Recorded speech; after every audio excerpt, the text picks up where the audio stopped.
The weather this springtime in El Paso, Texas has been unseasonably cool, but things as the days get longer are warming up. El Paso Locomotive FC looking to do the same. Good evening, everyone. Here from beautiful Southwest University Park on a beautiful Saturday evening. I am Duke Keith. Alongside me in the broadcast booth, Michael Ballaghan. And Michael, Coach Mark Lowry, well, he's happy his team gets the point, but it was only a point in Austin versus Bold FC. Yeah, it was definitely wasn't the result that they wanted going into that game against Austin Bold. However, in those conditions, in the hot, humid conditions in Austin, against what Coach Mark Lowry described as the best team they've played yet, I think it was a result that he was okay with. 2 Locomotive possible goals ruled offside in that one. They did have their chances, but in speaking with Coach Lowry this week, El Paso, he says that they had their chance to change strategy going into the second half. They had to because of the heat and humidity. Yeah, those conditions are definitely conditions that we don't see here in El Paso. It was hot, it was humid.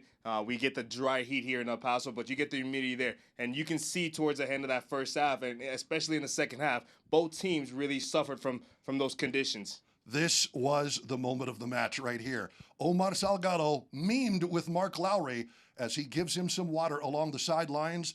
Thanks to our friends with Seriously Loco podcast, this has really turned into an event on El Paso Locomotive Twitter. Yeah, I've seen some of the funniest ones of this meme. My favorite one is the one of the dinner at home waiting for you, but you stop off on the way to get some fast food.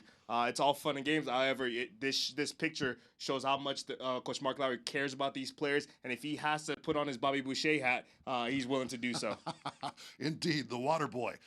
He might need to be water boy again because especially the first week of May, actually second week, Locomotive FC, the Rio Grande rivalry versus New Mexico United, then the winner of Forward Madison FC and Bavarian FC in the U.S. Open Cup, the Lamar Hunt U.S. Open Cup, returning to El Paso, Texas, followed by a game versus Sac Republic. Yeah, we're definitely excited to have the Open Cup back here in El Paso. I know the people here in El Paso are excited for it. It's going to be a great week. It is going to be outstanding. We've got your starting lineups coming up next here with Locomotive FC.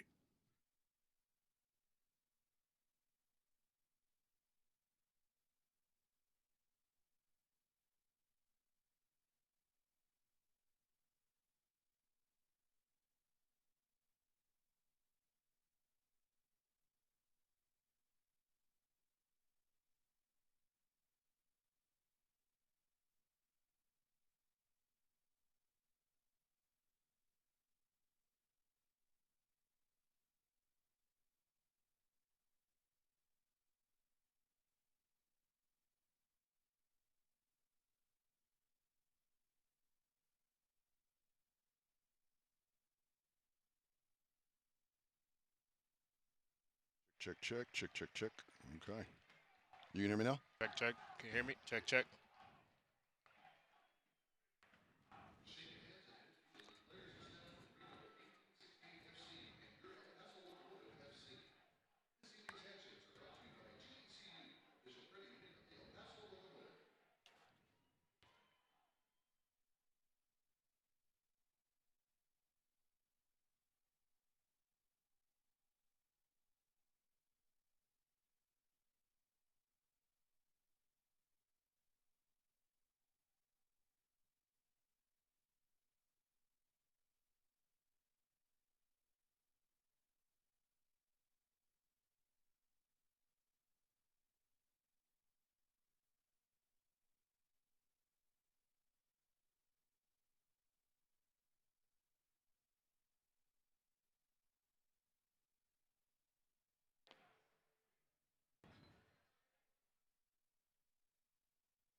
Welcome back, everybody, to Southwest University Park. Duke Keith, Michael Ballaghan. Let's take a look at the starting lineups. First for visiting Reno 1868 FC.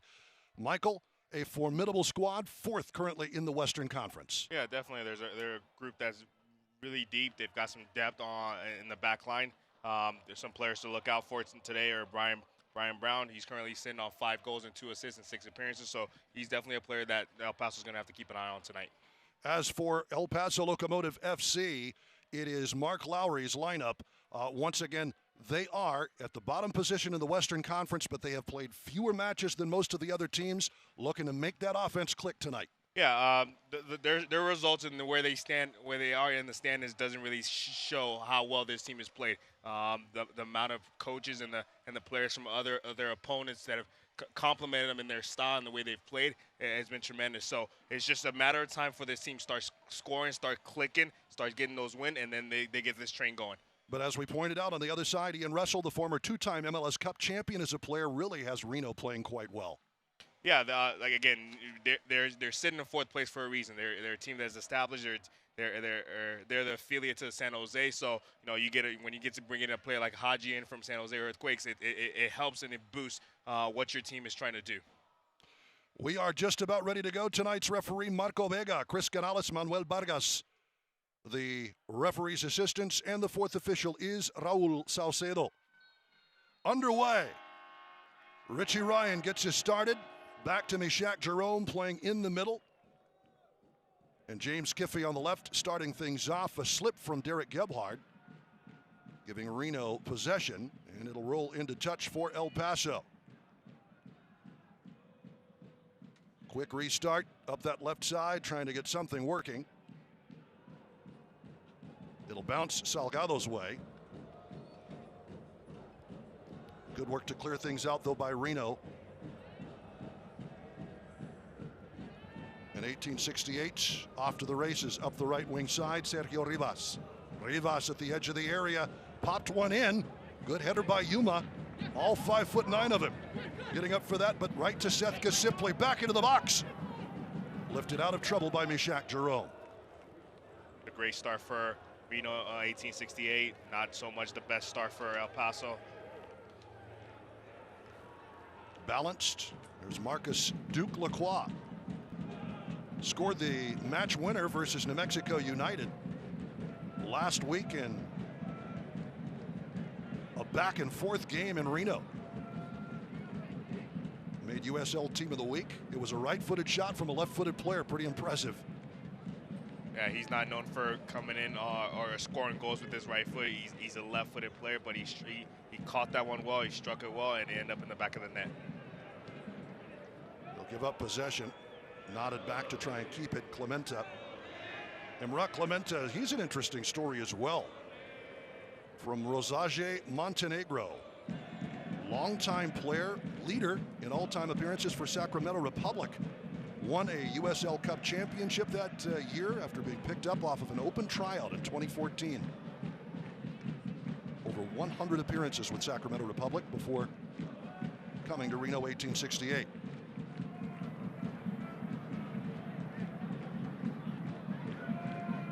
Again, dangerous. Here's Kasipli off on the right. Well done, though, by Chiro Intoko. And how good has it been the last couple of weeks to have Intoko back in the lineup for Mark Lowry? Oh, it's been tremendous. He wears the captain's armband for a reason. He brings leadership. He brings composure. He brings a wealth of experience to that back line. So it's always good to have a player like him in your lineup. William Seymour fouling Seba Contreras. And Locomotive FC will restart it quickly. James Kiffey, himself a starter for Sac Republic back in the day. I would imagine he and Clementa probably know each other quite well. Yeah, from James Kiffey's time in Sacramento, I'm sure they definitely know each other very well. I'd imagine James Kiffey was having a few words with Mark Lowry this week, just giving some pointers on how to go out at Clementa. Seba Contreras, the center, looking for Kiesewetter in the middle, a little too tall, and rolled off along the right wing by Lacroix. The throw in by Salgado, working on the right today, at least at this spell, and Yuma will throw it in. Can you get it to Nick Ross? And it is offside. The pass, Yuma to Ross. Sebastian Contreras, the playmaker for El Paso Locomotive FC. This is the man who wears the number 10 jersey for a reason, Michael. Yeah, he leads the team in chances created with 13. He leads the team in assists. He's definitely a player that I know other teams are aware of, and they make a point to point out in their pregame, in their preparation for the Locomotive. So he's going to be someone that Reno is going to look to keep an eye on tonight. Gebhardt. Good ball right up the middle by Kiffy. Now Gebhardt right side to Salgado. Salgado into the box and knotted wide up and over the crossbar. Kiesewetter. He wants to score. What a great spell of possession. Omar Salgado pinching in. They couldn't handle him. It's great to see Omar Salgado and Jerome Kiesewetter connecting on that play there. This is only their third game playing together, only the second game playing at home together. So to see that chemistry already coming in, it's great. It's great for the Locomotive. Reno 1868 though quickly on the counter. They'll roll it back up to William Seymour. Seymour looking to square one up, fires. Ketterer with a save. Logan Ketterer doesn't like the breakdown in defense, but the last line of defense is Ketterer and stands tall there. That's a great save by Logan Ketterer. You can see him immediately talking to his defense, letting them know you can't give him that much time and that much space to get a shot off. But it's a great save by Logan Ketterer. It'll be Seymour to whip in the first corner of the night. Going far post and knotted up and over. They found Brent Richards up that right wing on that far post, but he was not able to steer it on frame. 6 minutes in this game, we already see why Reno at 1866 are in fourth place in the Western Conference. They're a team that's dynamic. They can get forward quickly. They've got some pieces that are dangerous on the ball, and especially in the attacking third. Locomotive keeping their cool, playing out of the back though. Kiffy nods one forward. Gebhardt back to Seba Contreras. Rolled into space. Good work, Lacroix, but Omar Salgado wins Locomotive the throw-in with his efforts. Played in the middle by Yuma, that's just a missed pass. Clementa. The back pass to Matt Bersano, starting between the goalposts tonight for Reno 1868. Knotted in, Kiesewetter's going to get ahead to it. They'll call that a goal kick. Kiesewetter saying he was fouled by the veteran Clementa, pleading his case to Marco Vega to no avail. Sac Republic, or pardon me, Reno 1868 will play out of the back. Zach Carroll.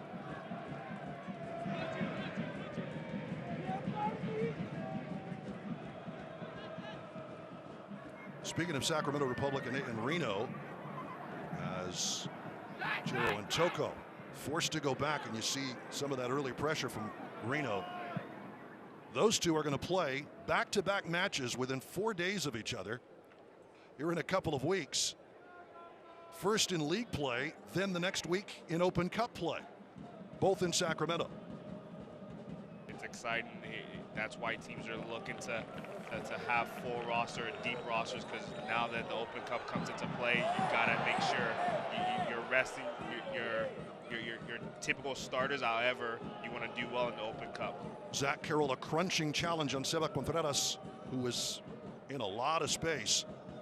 Carroll closes that down. All ball, says Marco Vega.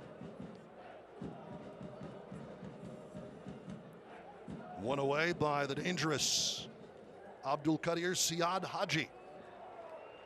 And what a story for this young man. Number 2 overall pick in the Super Draft this year. Just 19 years old, came to the United States in 2004 from his native Kenya. From what I'm to understand, his parents and their family escaping some of the horrors of war to come to Manchester, New Hampshire.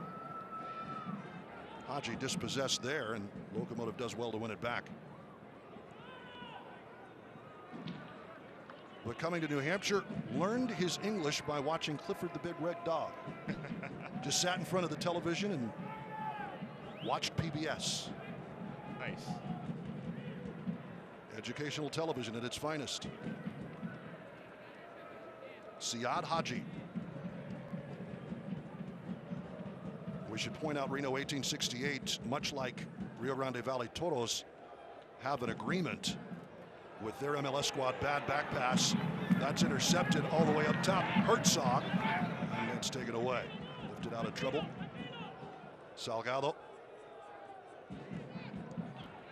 We see Reno 1868 doing a really good job of pressing the Locomotive and making it difficult for them to play out. The Locomotive want to possess the ball, want to possess and play through the different thirds of the field like we see them doing right now. Good ball. Up to Seba Contreras from Ross. That was from Yuma. That's just behind Gebhardt. It'll bounce for Contreras. But one back by Reno 1868. And that's been the match so far in a nutshell, hasn't it? Reno coming on, getting a leg to that was Brian Brown. And that's going to be a foul. Locomotive does not like the call. Looks like the referee missed the deflection from Brian Brown there. The linesman isn't raising his flag. He isn't saying anything. I understand the frustration right now but for the Locomotive players, but they're going to have to get back and quickly defend this. They are calling it a back pass. You can't play the back pass as we see the replay. This was touched by Brian Brown. They call it a back pass played by the keeper. You can't do that. And do we have an indirect kick here? That's where it's going to be. Inside the penalty area as it's played by Ketterer. And this is dangerous, dangerous territory. But you're absolutely right. Marco Vega missed that one, as did the referee's assistant. Vega not really in position to make that call. Out on that side, it's Chris Canales. But the indirect free kick in a dangerous area inside the 18. It's going to be really important for this wall to stay close and tight together. It looks like Jerome Quisevera is going to be the runner, the one challenging the ball as soon as it's touched. Again, like I said, it's going to be really important that this wall stays together and doesn't break and give them an opening. Clementa, they have the whistle. They're waiting. They'll touch it back. The shot deflected. Well done. Standing in front of that was Contreras. They want a handball. They will not get that call. They got it to William Seymour, and now Contreras falling to the ground as Ian Russell pleading his team's case. Russell, a longtime San Jose Earthquakes assistant after the Quakes, after playing for the Quakes, and one of the few in the USL Championship who has his USSF Pro license. That's the top level of coaching licensing in U.S. soccer. Of course, Mark Lowry has his UEFA license. Not too many folks have those. Oh, this is definitely going to be a chess match between both men on the sideline. There's Haji. And it comes, and that's offside. Flag is up into the side netting anyway. What makes Reno FC so difficult to defend is the fact that they play this 4-4-2 diamond. However, at times those two players in Haji and Rivas will tuck in, and they'll almost come on to the back line and make it look like four forwards up there. So it's really difficult to pick up those players, and you have to be really aware of them. So they play a unique style, a unique system, and right, you can see so far they're giving the Locomotive a little bit of trouble. One good stab up the way for Omar Salgado, who's going for this one. Keeping it in play and wins it back. Salgado, great work in the back line, and that's going to be lifted out. It will be a goal kick for Reno 1868. But Omar Salgado, they've moved him from the left to the right, but he has proven the most dangerous Locomotive player in this early going. Yeah, his pace is definitely underrated. However, he's got some wheels on him. It's going to be a challenge for him once he gets down the line and he beats that player. What is the quality of his service like? He's not on his favorite left foot. He's on the right foot. So what is that service like in this game? Seymour whistled for the foul on Jerome Quisevera. Locomotive will take the restart quickly. Mishak Jerome into the middle for Contreras. Back to Richie Ryan, the veteran Irishman. Contreras off to the left. And that's the offside flag up for James Kiffey. That's very disappointing from James Kiffey. You've got to be able to look down the line and make sure you're on side. That's something to look for in this game, is how often can James Kiffey get forward and force Haji to defend. In film and in the games we've seen so far from Reno FC, he's not one that likes to drop back and defend. So if James Kiffey can get forward as often as possible in this game and force Haji to defend, it can be some success for Locomotive. Locomotive earned the throw-in. Gives us an opportunity to remind you, Select is the official ball supplier of the USL Championship in many of the finest leagues in the world. Since 1947, Select has been the leader in soccer ball quality and innovation. For the latest Select products and special offers, visit selectsportsamerica.com. And here is Contreras. Richie Ryan will switch it out to the right, and Yuma. Yuma playing in the spot Brian Rebellon usually does. Back heel from Jerome. He won't have the same wheels Brian Rebellon does, but probably a lot more control, frankly, which is why he's there. He's a professional. He's got years of experience. He's composed. Coach Mark Lowry described him as a player that he can trust. Doesn't matter where he plays him, he knows he'll get something. He's not going to take a play off. That's Great why ball into space for Salgado along the back line. Played back for Yuma. Locomotive will think the better of that. Ryan. Yuma. And you saw that ball knifing outside of the right boot. Salgado has a go. That's a shot on goal, but easily handled by Matt Bersano. Bersano out of Chandler, Arizona. Should be noted, JT Marcinkowski, the winning keeper in that New Mexico match, not on the team today for Ian Russell. But they move back and forth between San Jose, maybe. He's getting an opportunity to be up with the big squad in San Jose, California. Yeah, I know he made some appearances last year with them. I would say about 4 appearances with San Jose Earthquakes last year. So hopefully for the young man, it's an opportunity to get up there and get some games, get some experience in the MLS. Good turn by Haji. Rolled over. Herzog. Herzog with possession, being chased. Has to think the better of trying to move that inside. Goes back to Brent Richards. And back even further to Zach Carroll. Well done by Tiro and Toko.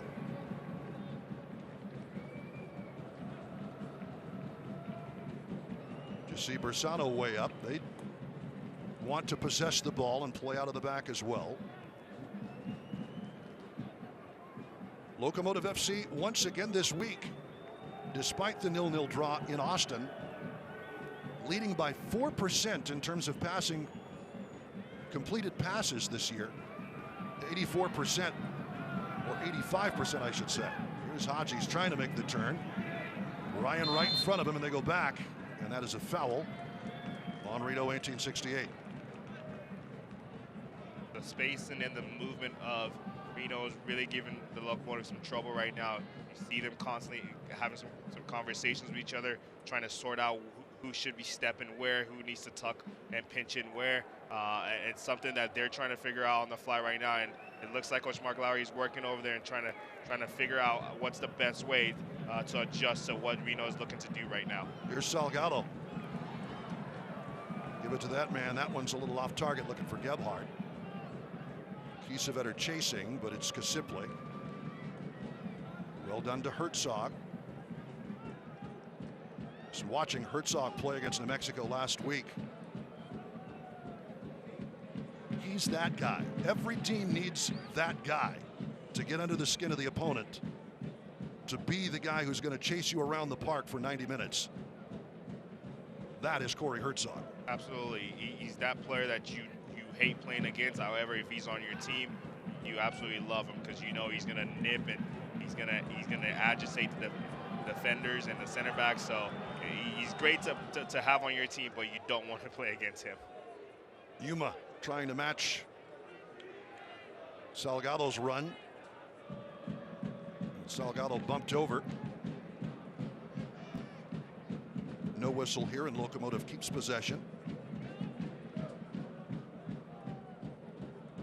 Contreras almost dispossessed by Haji. They let that one go back, and then Toko will play it to the left wing. Trying to find something with James Kiffey. There you see Herzog, ready to put on that pressure. And they are after Locomotive FC, and it'll be a throw-in for Reno 1868.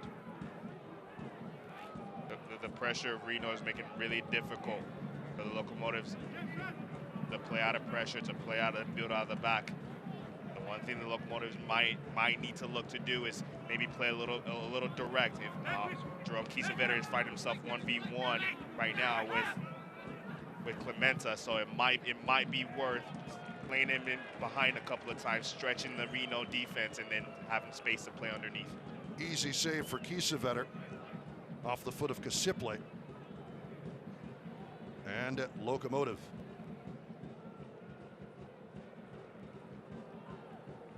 Will play out of the back.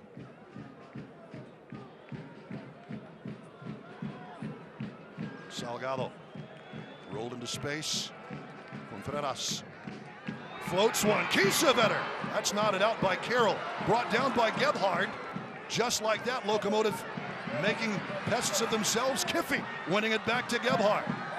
Gebhard trying to back his way out past Carroll, who eventually wins that and puts it up to Brian Brown. Brown, great work by Mishak Jerome to win that away.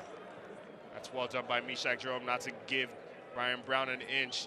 Brian Brown's got a lot of pace, so Mishak Jerome knows he's got to stay right on his heels and make sure he doesn't allow him to turn. That's well done by Mishak Jerome. Giving up possession, though, is Kiffey. And right back at it. Herzog. Sergio Rivas will leave off for Haji. Haji floats one. Going all the way to the left. In it comes, and Ketterer does a good job to stay in front of that. Great ball in from the wing for Herzog. Whipped in by Duke Lacroix. A great ball by Haji into the back post for Luke Lacroix. Some miscommunication between Omar Salgado and Yuma there on who's picking up Duke Lacroix as he comes forward, and he was able to get his foot on and put it back into the danger area. However, Corey Herzog couldn't do enough to get a touch on it. And again, great work by Ketterer to be in the way. Ketterer with the restart. Knotted back up the way by Clementa, but it will bounce kindly for Contreras. Seba Contreras winding up, and it looks like he put that one right off the backside or back of the head of Derek Gebhard. Lacroix. Locomotive ready to pick some pockets in the midfield. Chiro and Toko in a very advanced position for him. To Contreras, and that's blown up. Great work again by Haji. Brown floated back in. Brown, good positioning, and a well-won ball by James Kiffey. Had to do some hard work there, and he did. Kiesewetter into space for Salgado, ready to make another one of those lung-busting runs. If he can get loose, he's going to go back into the middle. Looking for Kiesewetter off target, Clementa. They want to get it, though, to number 17 up top, don't they? That final pass to Jerome Kiesewetter is eluding them a little bit. They've tried it a couple of times, and they're either not putting enough pace on it or they're overhitting it. You see Omar Salgado and Jerome Kiesewetter looking to play off of each other, looking to combine a little bit. That's a good sign for the Locomotive. However, that final pass has to be with a little more quality. Yuma. Nice ball into the middle. Contreras will put that into space. Gebhard will run it down. Why not? Contreras, Gebhard, Kiesewetter trying to make the turn. They stay in front of him. Salgado, first time, but in front of it was Lacroix. And it's Richie Ryan preventing the break up the way by Sergio Rivas and Reno 1868. A smart foul by Richie Ryan. That's well done by a Locomotive, getting Gebhard in the open field where he's the most dangerous. Just float that into space and let him go run it down. Fans follow El Paso Locomotive FC and the rest of the USL Championship all season long on ESPN Plus, home to the USL, MLS, UFC, and more. Ketterer pushing that one out of the back. Join the over 2 million sports fans who've already discovered ESPN Plus and watch the championship live every week. Sign up today at espnplus.com. Well worth the $4.99. I can say that as an ESPN Plus subscriber myself.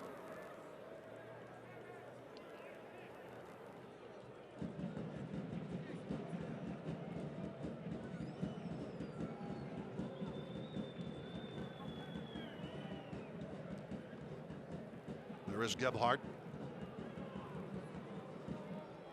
Reno does a good job, though, of preventing them from turning once they receive the ball. Locomotive really don't have anywhere to go. And credit big Zach Carroll for that. 6'3", but he's been in front of everything. And they will call the foul here on Lacroix as he takes down Salgado. Yeah, Reno does a really good job of closing down that space quickly and making it difficult for the Locomotive to turn and get on a half turn and look to play forward. One thing that I've noticed in this first half so far is we haven't seen enough for Nick Ross. I think he's touched the ball maybe a total of 2 or 3 times. He's got to get on the ball more and make Reno have to defend him and have to look for him on the defensive side of the ball. Oh, that's well won. Kiffy, solid work. He'll go back to Intoko. Mishak Jerome. And Ketterer. To stretch Reno out. Well, Reno's ready for that challenge.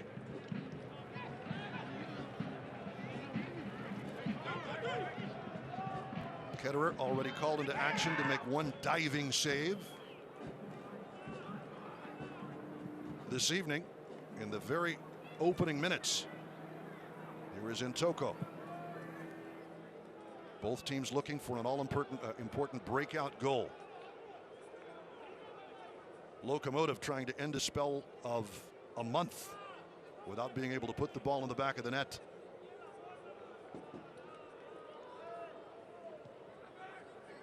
Reno 1868 in attack.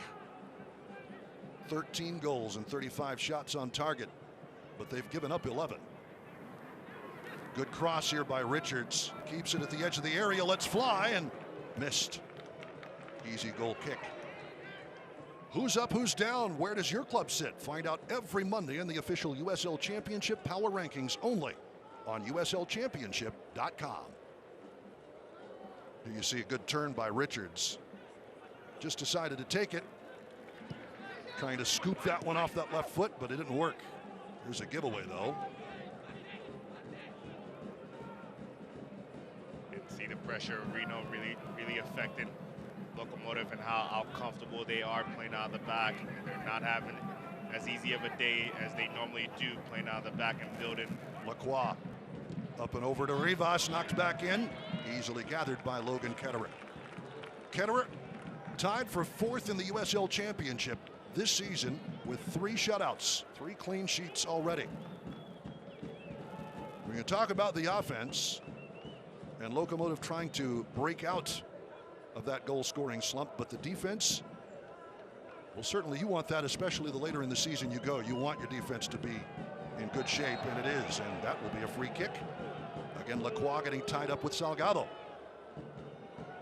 Yeah, Coach Margolari has talked about how his teams don't give up a goal, and I think it's really important for him, and he feels it's important if we can keep clean sheets, the goals will come, and it's only a matter of time before you get Jerome Kiesewetter clicking and connecting and fine-tuning that chemistry with the likes of Omar Salgado, with the likes of Sebastian Contreras, and then goals will start flowing in. Kiesewetter, and what a pickup. Basically on a free transfer. He'd been out of the game for 8 months looking to make a move after playing in the Bundesliga, VfB Stuttgart, where he broke in to the Bundesliga. Good scoop. Salgado. In it'll come. The shot by Ross. You wanted to see Nick Ross. There he is. Earns Locomotive the corner. And that's what Nick Ross is capable of doing, making those deep runs out of the midfield and being dangerous on the ball. We've seen him do it early in the season, getting a goal, getting on the team of the week, getting a goal, getting an assist. He's capable of being an impact player, and we have to see more of him in this game. What a ball, though, by Salgado. Just floated it right to him. Great work by the Scotsman. Earning Locomotive the corner, and it'll be Richie Ryan.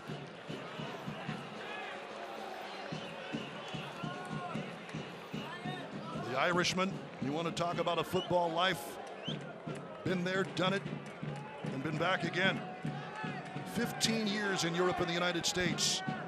They will rely on the veteran midfielder to chip this one in. Going to the far post.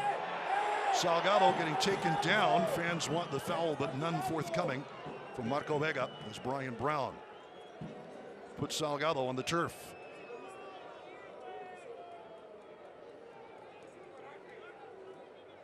Clementa.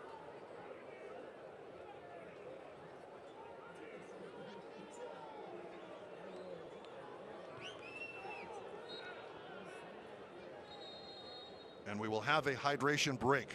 Now this is interesting. 87 degrees at kickoff. If it is what, it's over 85, I think, is where you get to call the hydration break, where they'll have 2 minutes. Everybody gets to go take a drink of water. The fans don't necessarily like it, but you cannot tell me this was not needed in Austin, Texas last weekend. Oh, most Michael. certainly it was needed. It's not. I understand the flow of the game gets broken up. However, for the safety of the players, when the conditions are as extreme as they are right now, and as they were in Austin, it's really important that you give these players a second, a minute to get a drink and hydrate, so their safety and then their health is not being jeopardized. And I know that this is, it's one of the things about the game that takes away. They talk about VAR being introduced in Europe, and of course Major League Soccer's had it for a couple of seasons now. And then there's also head trauma. That's been a major point of discussion all over the world for soccer or for football, whatever you want to call it. But player safety, I think, becomes more and more of an issue, especially at the highest level of the game when you're talking guys who are, you're earning 7-8 figures a season. You want your healthiest players on the field.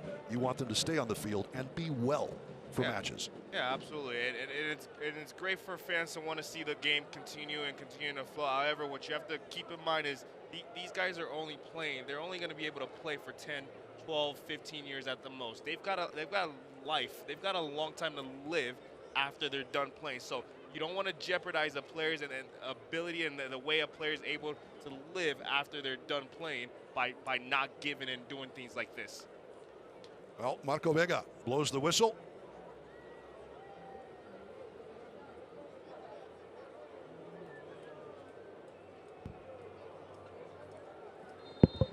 And we will have the restart in play.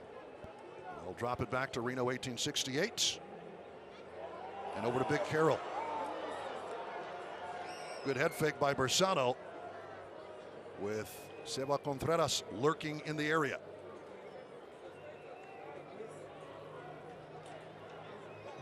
Open field. Well done into Haji, but too far. Decent thought by Sergio Rivas, but no way Haji was going to be able to run that down in time.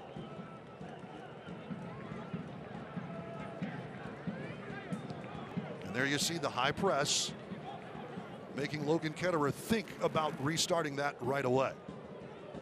They'll float that one up, knotted into space. Kiesewetter trying to outrun it. But Clementa there. There's Ryan. Good tap back up to Contreras. Knotted out by Carroll. And you see the Locomotive go with a little bit more of a direct approach, looking to find Derek Getbar on a longer ball. I think that's going to open up some gaps and some holes in the midfield and allow the Locomotive to play a little bit more and play the way they want to play. Brown right at the edge of the area, though. Taking on Yuma, gets by him, but straight to Mishak Jerome, who will flip this one, and it will be a corner kick. Brown being a bit of a pest for both Yuma and Mishak Jerome. Locomotive will give up the corner, and here is Kasiple to do the honors. Second corner of the match for Reno 1868. 3-1-3, 12 points, fourth in the Western Conference.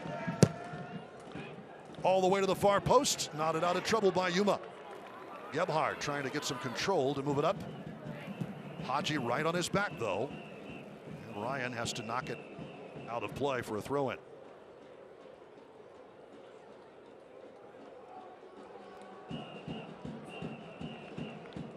Reno 1868 in their third season of play.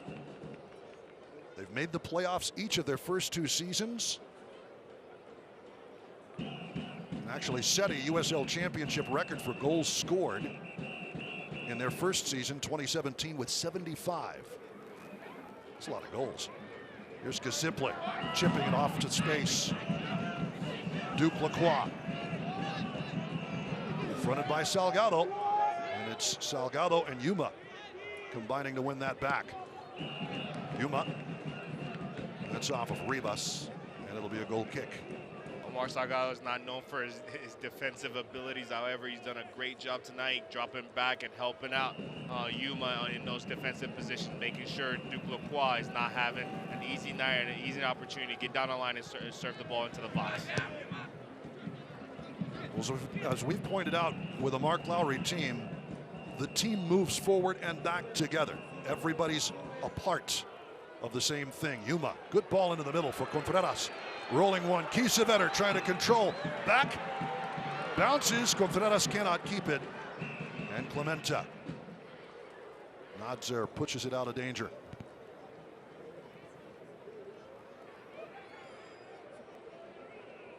Brent Richards, the Portland, Oregon native, his 3rd season in 3 with Reno 1868, named for the founding year of the biggest little city in America. Kiesewetter, one of his few touches of the night, getting it out to Salgado, trying to challenge. Omar Salgado. Lacroix's got his hands full tonight with Omar. Salgado. Back it comes to Ross. Ross, Contreras turning, firing. That's deflected. Gebhardt.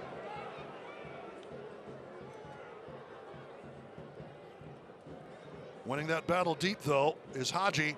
Can't keep it. Contreras nodding it back. Seba whips it wide. All that started with Omar Salgado and the run down the line, really forcing Duke Lacroix to defend in this game, really pinning Duke Lacroix back. We're used to seeing Duke Lacroix get up the field and give width to Reno FC. However, he's not able to do that because of the threat of Omar Salgado getting down the line. So good, well done by Omar Salgado. The fans on every restart here in El Paso shouting El Chuco.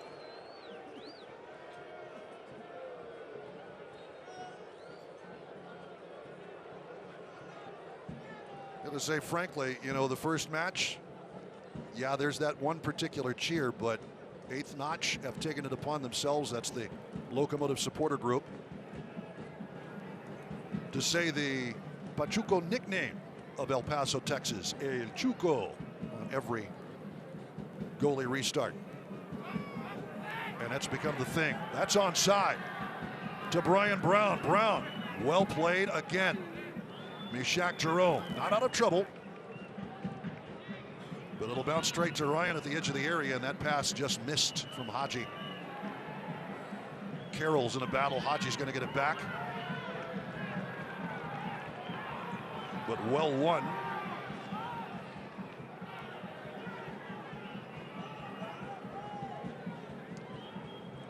Reno's doing a really good job in this game of creating overloads in those central area, really outnumbering Nick Ross and Richie Ryan by bringing in Corey Herzog to make it a 3 versus 2 in those positions.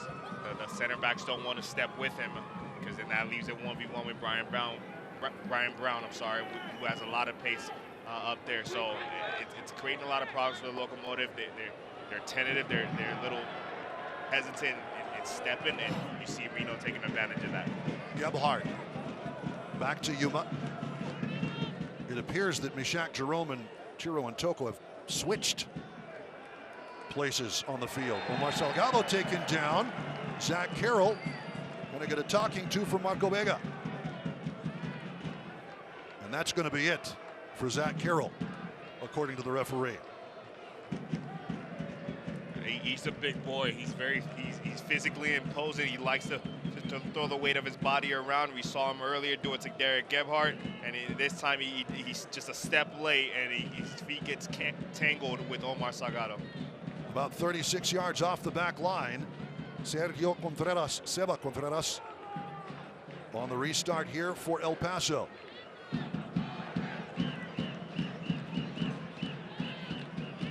A great opportunity for Locomotive to get on the board with just under 6 minutes left in this first half. Contreras will loft it into the box. Toko dangerous. Yuma back into play. Into the mill, but finally whipped out by Lacroix. Richie Ryan will run it down. Locomotive FC will keep possession.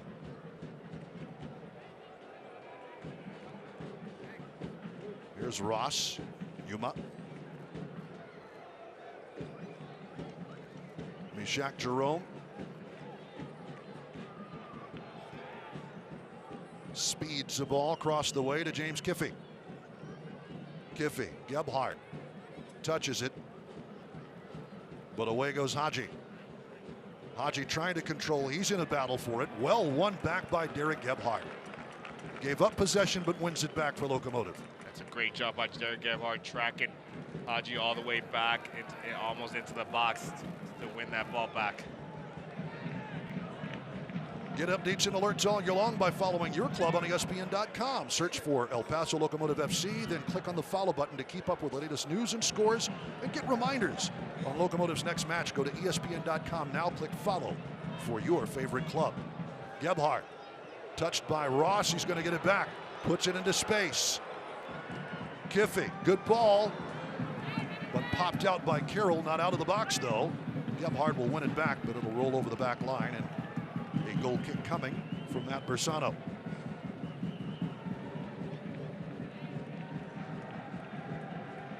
"13 clean sheets for Oregon State, playing in the Pac-12 before transferring to Penn State. Had 5 clean sheets there and a goals against average just over 1 in college soccer.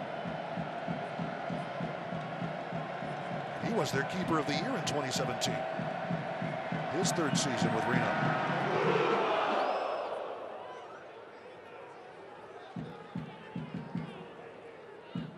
Seymour nodded back.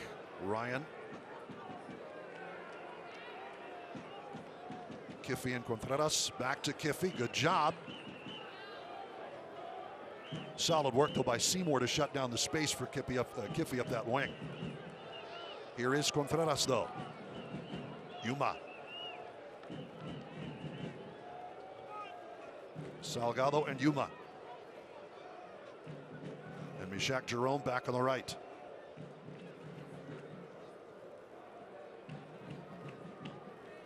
Kiffey looking for something, doesn't see it. And it'll be back to Tiro and Toko. Salgado working near third base to keep that back in play. A good spell of possession by the Locomotives right now. That's a nice ball to Contreras. Splitting the lines across the field, and here is Kiffey. That one's given up though. Carroll does a good job, and now Kasiplik trying to start things back for Reno 1868. Haji.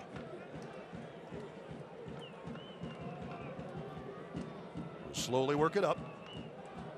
Up to Richards. Lofts one into the box. Knotted out by Mishak Jerome. And it's the offside flag up, so Logan Ketterer will get the restart here. Nope. From the line, Mishak Jerome.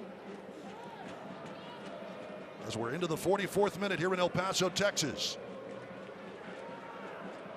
Mark Lowry bringing so many talented players with him.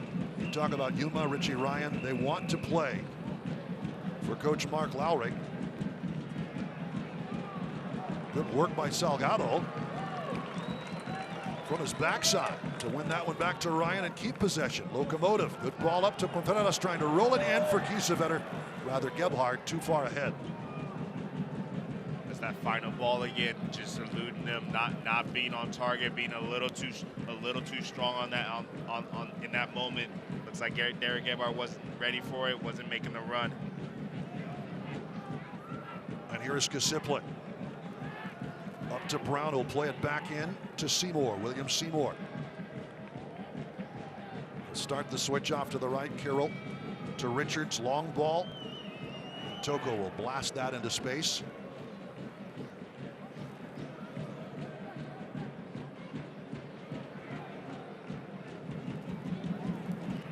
Be sure to tune in Wednesday, April 30th at 5 p.m. the ESPN USL Championship Game of the Week on ESPN3, featuring new expansion side Memphis 901 FC, visiting the two-time defending USL Cup champion Louisville City FC. Game of the Week, the week's best match on the Game of the Week, April 30th, 5 p.m. on ESPN3.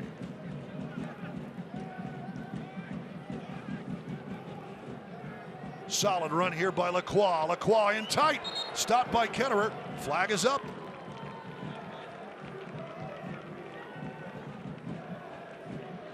Offside is the call, but again, Reno dancing on the edge of that line, aren't they? Yeah, Lacroix again.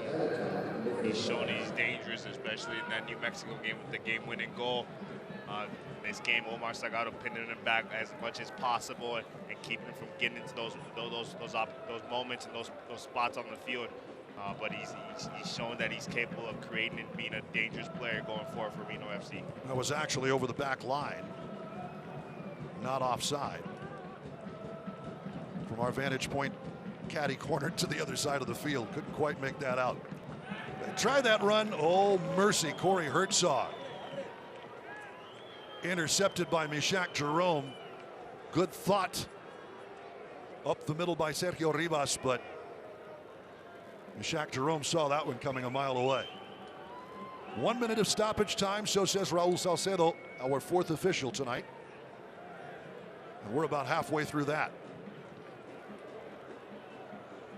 Nick Ross put one in stoppage time. Here's Richie Ryan trying to get something started, but has to go backward. Spilled.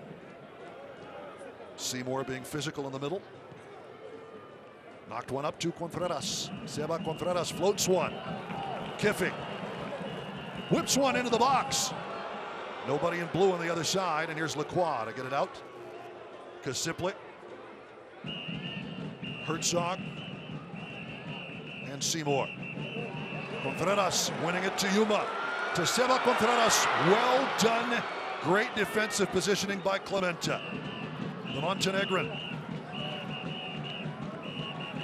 That's a great look by Seba Contreras, looking to get on that pass. However, just Clemente just getting the toe on it and knocking it off target.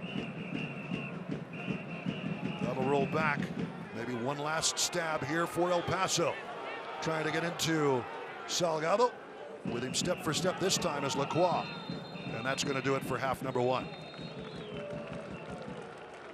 Halftime and no score here in El Paso, Texas.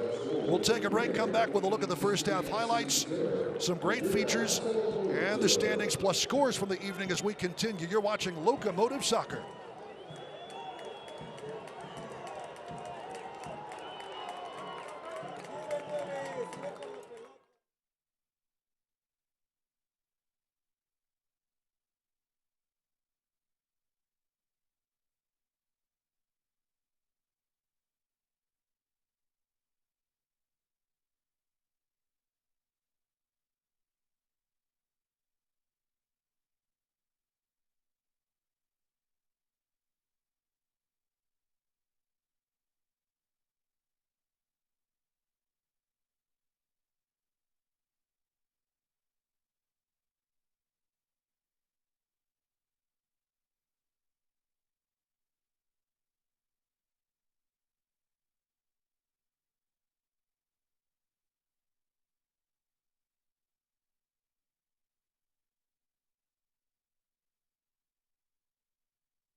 Welcome back to Southwest University Park. At halftime, the score is El Paso Locomotive 0, Reno 1866 FC 0.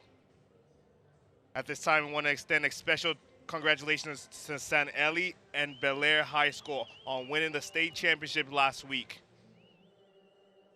April 19th, San Elizario won their second straight state title. They defeated Midlothian Heritage 1-0 in overtime to secure their third in 5 years. There's more talented players that are in their teen years right now in high school that, in the next couple of years will potentially be pushing for a place in our roster. And then on April 20th, Bel Air High School won their first ever UIL 5A state soccer championship. They defeated two-time defending champ Frisco Wakeland 2-1. It's great to have the grassroots of El Paso, the youth soccer, the high school soccer doing so well.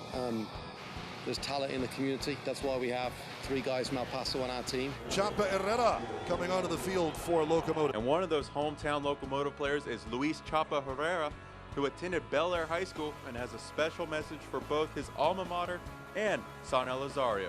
Congratulations to both San Elizario and Bel Air High School for their state championships. Go Highlanders.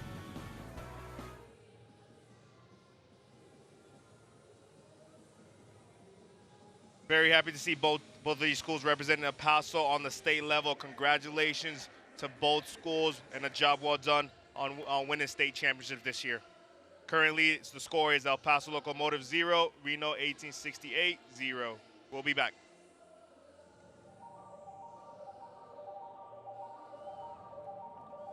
Flemings around 1, around 2. Still Junior Flemings. He's going to have a go. Excellent from Junior Flemings. Here's Spees looking for the curler, and what a save from Curtis Anderson. Guadarrama wants it himself. What a goal from Guadarrama. The cross deflected. What a stop by Brown in the top corner. Another chance here for New Mexico, and they've got the equalizer. Jadama will strike it with his right foot. Whistle blows. Steps. Strikes. And saved by Rodriguez. Here's Woodbine into the box. Van Schaik there. Van Schaik. Van Schaik's up for Louisville. And again, Ellen Irving grabbed the game by the scruff of the neck as Ben Spees lets one fly and drills it like a Langsdorff header. That's where Louisville wants to attack, shooting and scoring. It's saved by Caldwell. Collier. Yeah. Knocked back towards Spencer. Brilliant finish.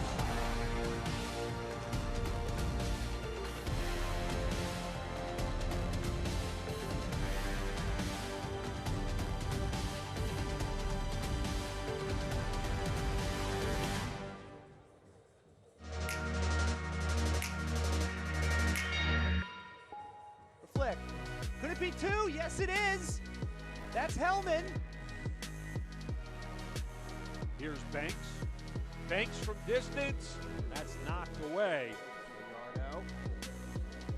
At the top of the box. Lee gets a touch, still driving and sends it. And into the back of the net. It's like Joe Gallardo took almost on the entire defense there. That left for the shot.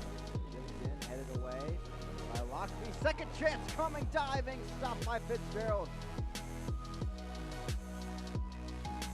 Minnesota and with Jacksonville. Nunez, and that finds the side of the net.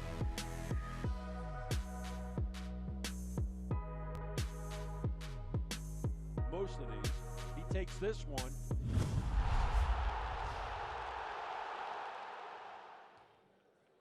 Welcome back to El Paso, Texas. No score between Locomotive FC and Reno 1868 FC as we check your USL Championship scoreboard.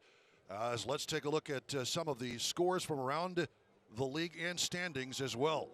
In the Eastern Conference, North Carolina FC, boy, that's a big one, 4-1. Pittsburgh Riverhounds, Nashville SC tied at 2. That's full time. Birmingham Legion, a big win for them at home versus Loudoun United. Tampa Bay Rowdies and Charlotte Independence, final time they'll split the points. Memphis 901 FC 1-0. That's a big win over one of the Eastern Conference leaders in Charleston FC from Memphis 901, trying to work their way into playoff contention. And one from the West for you. This is a big win in the Western Conference. Tulsa FC, Tulsa Roughnecks 1, Oklahoma City Energy won. Tulsa has moved up to second place in the Western Conference. And there you see, with the win, or rather the tie, Tulsa, these are not live standings, but Tulsa moves up to number 2. New Mexico United and Portland Timbers, the top 2 in the Western Conference, going toe-to-toe. It winds up in one of the wildest games I think I've seen, being 3-3 as Timbers FC takes the lead after giving up a 2-0 lead to New Mexico United. They lead 3-2. New Mexico United, the stoppage time winner from Kevon Frater, and United and Timbers 2 splitting the points. Timbers 2 maintaining a 1-point edge in the Western Conference. But you see Tulsa Roughnecks FC with the points. They move ahead, and in the live standings, they've got 14 right now for second place, right behind T2, tied with New Mexico United FC. And there's Reno 1868 in fourth with those 12 points currently. If it were to finish out tonight with a 0-0 tie, they would have 13. They would stay fourth in the Western Conference. Let's take a look at Logan Ketterer and what he has been able to do. You want to talk about some impressive saves. He's already made one tonight here for El Paso in this early season. Currently tied for fourth in the USL Championship with 3 clean sheets in 2019. Tonight, we take a look at all the hard work that happens in training that translates onto the pitch. Sante in the box. Shot. The parry by Ketterer again. Logan Ketterer. Here we go. Go!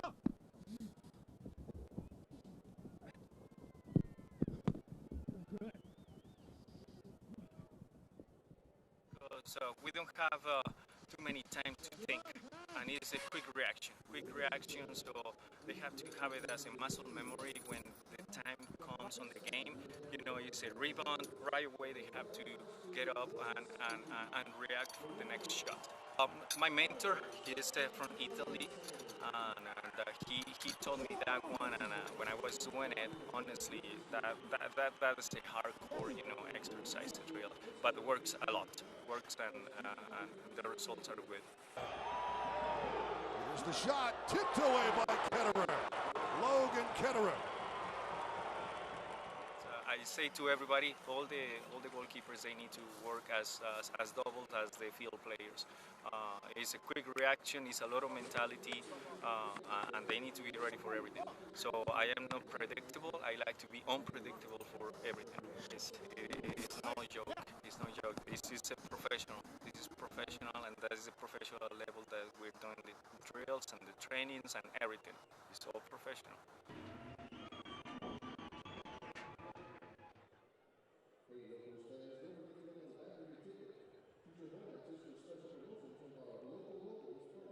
And OKC Energy and Rio Grande Valley have allowed 14 goals. Good work by Logan Ketterer and goalkeeper coach J.C. Garzon, and of course, credit to an outstanding defense as well. The big story for this week for your El Paso Locomotive is that the Lamar Hunt U.S. Open Cup returns to El Paso.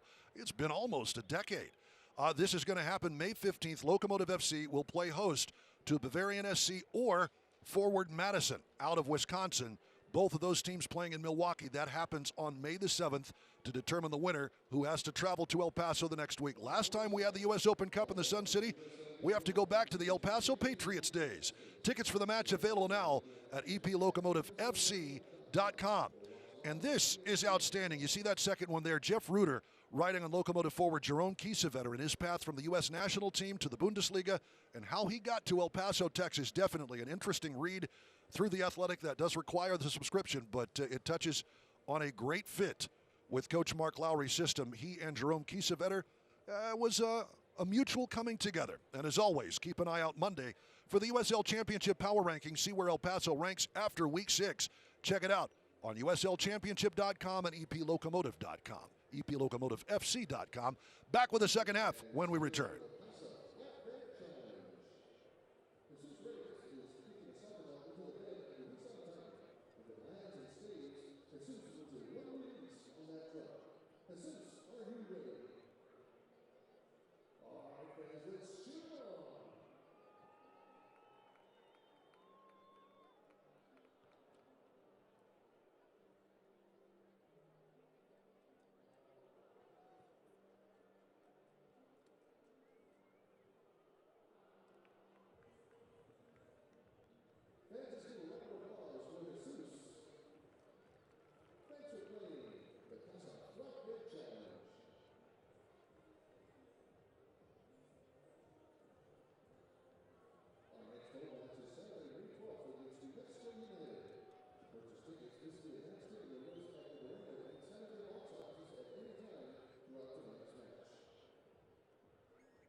Welcome back, everybody, to Southwest University Park. Duke Keith, Michael Balogun, once again, Locomotive FC, Reno 1868 FC. No score, but there were some highlights in this first half, Michael, and it starts with big number 9, Omar Salgado. Yeah, he's definitely done a really good job in that first half, pinning back Duke Lacroix, making sure Duke Lacroix is defending. You see him and Jerome Kiesewetter looking to combine there. Unfortunate not to get that in the back of the net.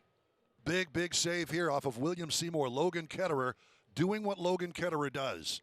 He's a big-time goalkeeper. He's made terrific saves all year for the Locomotive, and we see him come up big there. Not too happy with how his backline defended that. However, he was in the right place, and he was in the right time when he was called upon. And this one goes wide from Brent Richards, but you saw Herzog. Great ball started by Haji. It gets off to the left. Duke Lacroix, and in it goes, but Ketterer in front again. And here is Omar Salgado. What a chip to Nick Ross. Haven't seen a whole lot of number 8, but boy, does he know to be in the right place at the right time when it's time. Yeah, absolutely. Nick Ross needs to definitely be more involved in this second half for the Locomotive to be successful. He's capable of doing that. He's capable of coming up big, and we need to see more of Nick Ross in the second half. And so we are about ready to start half number 2. Sergio Rivas gets us underway. No score. Who, if anyone, will have the breakthrough tonight?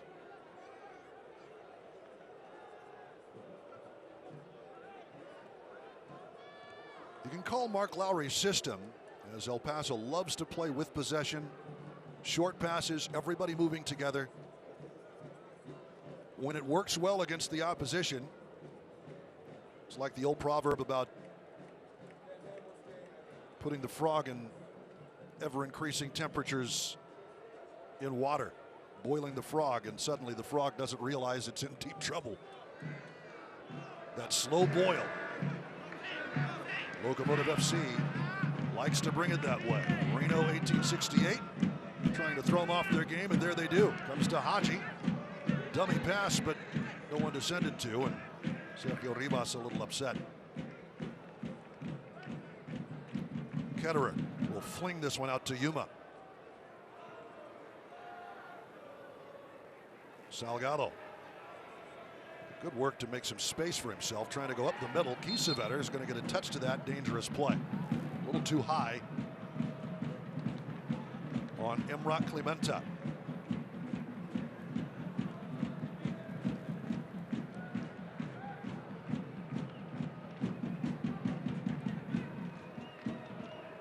Brent Richards.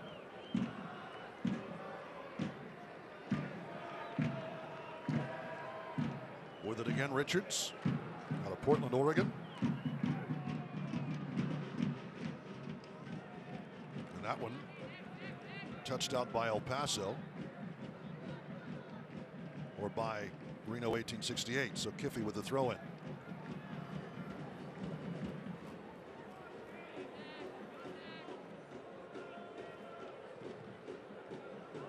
James Kiffey, as we pointed out, won a championship with Sacramento Republic a few years back. He and Emrah Clementa, I'm sure, very familiar with each other. Trying to keep that in play was Chiro Antoko, but it will be a throw-in for Reno 1868. 3-1-3. If you're Ian Russell, what do you want to see in the second half, Michael? Same thing you've done in the first half. Keep looking to overload the Locomotive in those central areas by bringing in Corey Herzog to make it a 3 versus 2 in the middle of the park, and then looking to capitalize on your chances. Locomotive struggled with that, and I'm sure Ian was telling them at halftime to continue to go. In addition to that the press and making the Locomotive go big when they're trying to build out of the back is going to be really key for Reno 1868, I'm sorry, in this second half. Manuel Vargas has the offside flag up on this near side from our vantage point. As the 8th notch trying to get the atmosphere going here tonight. Touched back by Reno. Here is Haji from the middle, the loft into Brown, well hooked away by Meshach Jerome. Good thought by Haji, trying to find Brian Brown. The veteran Jamaican forward. 17 goals in 2018. Franchise's leading scorer over their 3 seasons of play. Here's Clemente.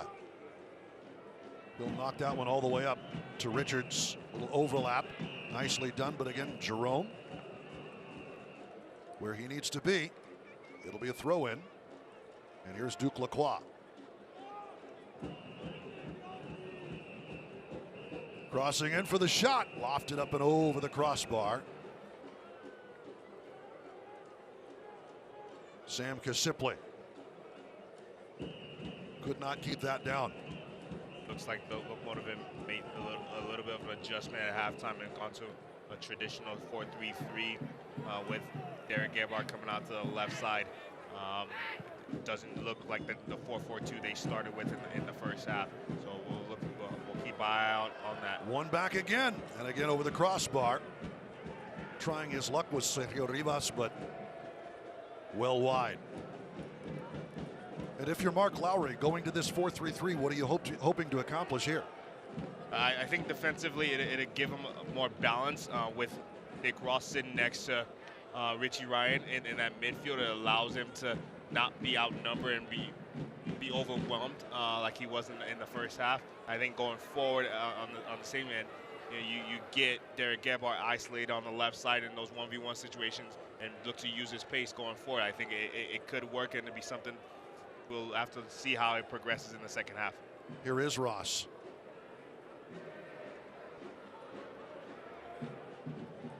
He's touched the ball about 2 times more than he did all of the first half already. Knocking it forward, Kiesewetter. He's in a foot race. Carroll will not let him by. And some open room for Kasipli. All the way over. Looking to chip this into the box, and Yuma's right there on it. Reno 1868 trying to knock it back into trouble, but Richie Ryan and Ross to knock it out.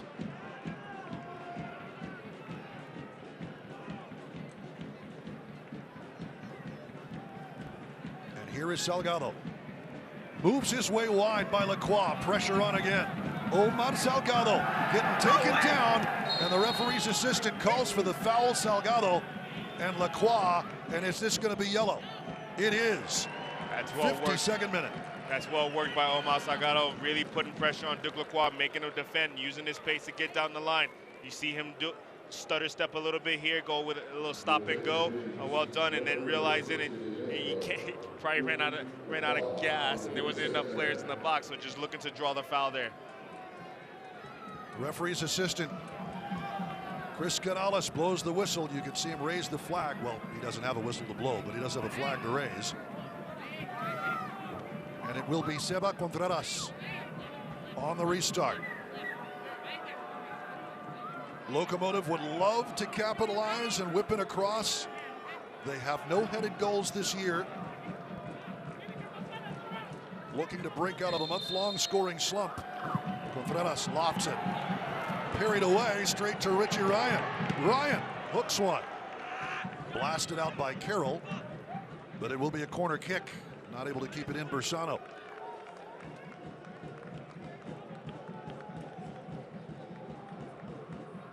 And it looks like Nick Ross is going to take this one from the left. Looks like they're going with the in-swinger on this one. Typically, it's Richie Ryan takes the set pieces in the corners for them. However, looks like they're going with the in-swinger. Short corner. Out to Contreras. Well worked back to Ross. Looking to go top of the box. Yuma was in a dangerous spot, but Reno 1868 had it sniffed out well.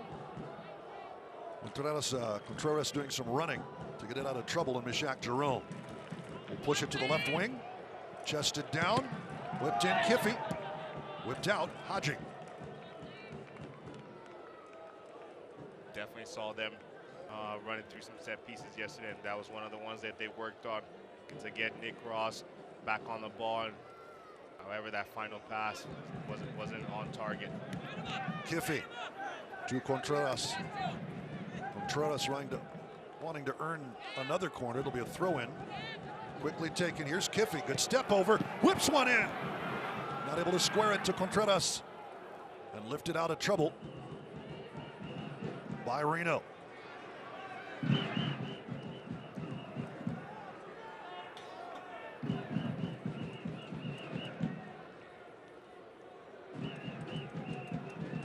Mark Lowry's squad trying to be cagey. Again, leading USL Championship in completed passing percentage, 85%. That is a full 4 percentage points better than the next best team. Here is Contreras. A little bit of room for the Argentine. Scoops one, looking for Derek Gebhardt. Maybe for Kiesewetter in the middle, but it misses both. A great pass by Mishak Jerome, breaking lines with the ball into Sebastian Contreras, getting him turned and driving at the back line of Reno FC. Well done. Herzog, Haji, just 19 years old. Haji knocking it to the left in Lacroix. Kasiple. Back into the middle for Haji. Trying to keep control of it. It will bounce to Herzog. Forced back out by Nick Ross. Lofted by Carroll. Trying to switch it. That'll switch it all right. Fans follow El Paso Locomotive FC and the rest of the USL Championship all season long on ESPN Plus, home to the USL, MLS, UFC, and more. Join the over 2 million sports fans who've already discovered ESPN Plus and watch the championship live every week. Sign up today at espnplus.com. And here is Yuma. That pass off target. Clementa giving possession to Reno 1868. Haji played back to him. Makes a pass, but Locomotive pressures him off the ball. Well won, honestly. Haji's got some moves, but they just cut off his lanes. And Kiffy with oodles of space. He'll roll one into space. Looking for Contreras, who will be called for the foul.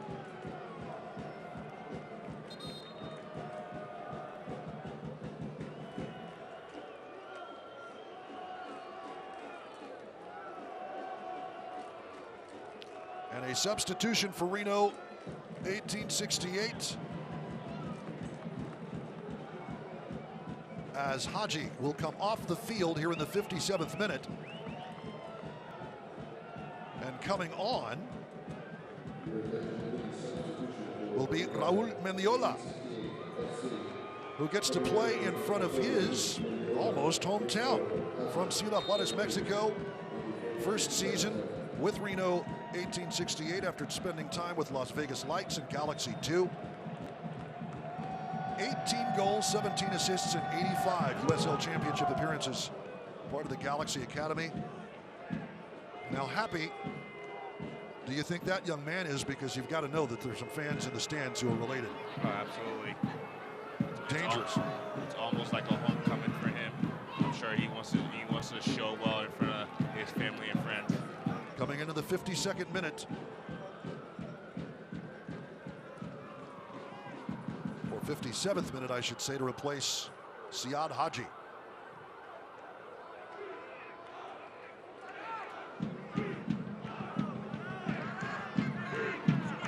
Richards. Well fronted. Gets around Gebhardt. Gebhardt gets some help from Kiffin. Great work in tight spaces. Loose ball, though. Contreras will lift it back for Richie Ryan. Kiffy now.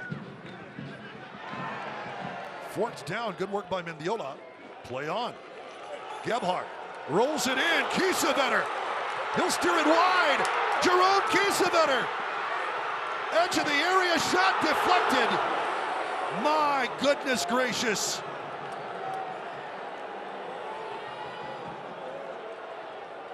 Great work by Reno to get back in time. And I think that was Clementa who put his body in front. But Kiesewetter steering wide by Bersano, who came out to play it. And it remains 0-0. A fantastic ball by Derek Gebhardt to play Kiesewetter into goal. And that touch around the goalkeeper takes him a little wider than he would have liked, and he couldn't hit it on his second touch. However, he composed himself. He looked to go, but I think he had a better option than Omar Salgado at the back post. And you saw Omar react to not getting that pass from Jerome Kiesewetter. It's a great opportunity, but it's just one that could have been better and should have been better from Jerome Kiesewetter. Offside flag is up. Brian Brown comes back to try and touch that ball, but here's Kiesewetter. Bersano does well to move him wide, but now everybody's back in place, and it is Clementa who slides into that. That's a sign of a player that's hungry to get on the scoreboard, hungry to get a goal. You saw him in the Austin Bold game getting a similar position there, but with a defender, and he goes down and takes the foul. In this game, he looks to hop over the keeper and look to get a shot on goal. We can now debate whether if it was the right decision. Maybe he should have gone down and tried to draw the foul and maybe get the keeper a card. However, it didn't work out in his favor, and he's going to have to look to recover from that. Contreras, this one started by a good stab by Omar Salgado. This time, Duke Lacroix, I think, kind of won the battle. But Locomotive maintaining possession at least to that point. Chiro Ntoko is going to keep it for the men in blue. Here's Kiffin, more space, and he lost it. Lifts up his hand saying, sorry, boys. It happens. Here's Richie Ryan trying to keep Rivas from turning. Rivas will push it back to Richards, and they'll cross to Clementa. And now to Lacroix.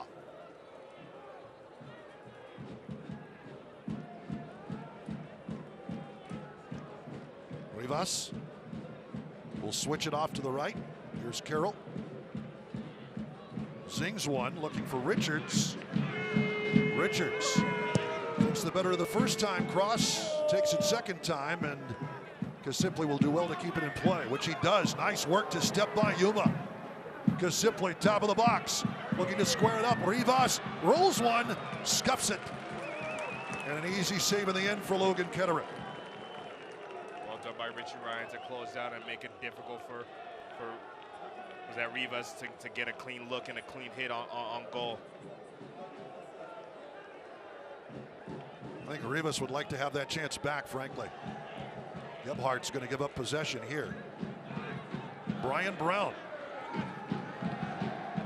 will step it back, looking for Seymour. Top of the area, Seymour taken down. That will be a foul, and Richie Ryan is all over Marco Vega.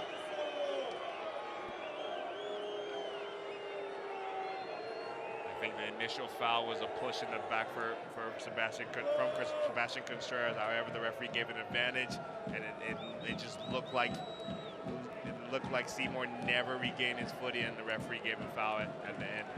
Ross whistled for the foul, and a very, very dangerous spot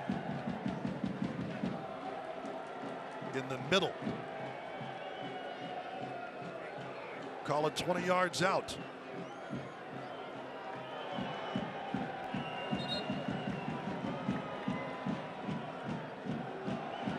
This most certainly will be simply having a hit on this. I saw him hit one in the game against Real Monarchs and rattled the crossbar with it. So this is definitely within his range. This is definitely something he's in position. He's capable of putting one on goal. Clementa back there as well, but you would expect the midfielder, Sam Kasiplik.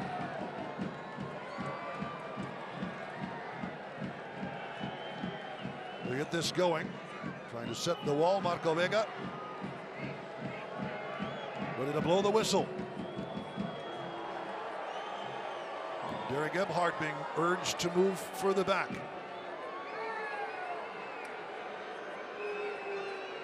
Drawing the hoots and hollers from the 8th notch in section 105. But here is Kasiplik. Kasiplik, step over. It will be off the crossbar, and nodded over for the goal kick.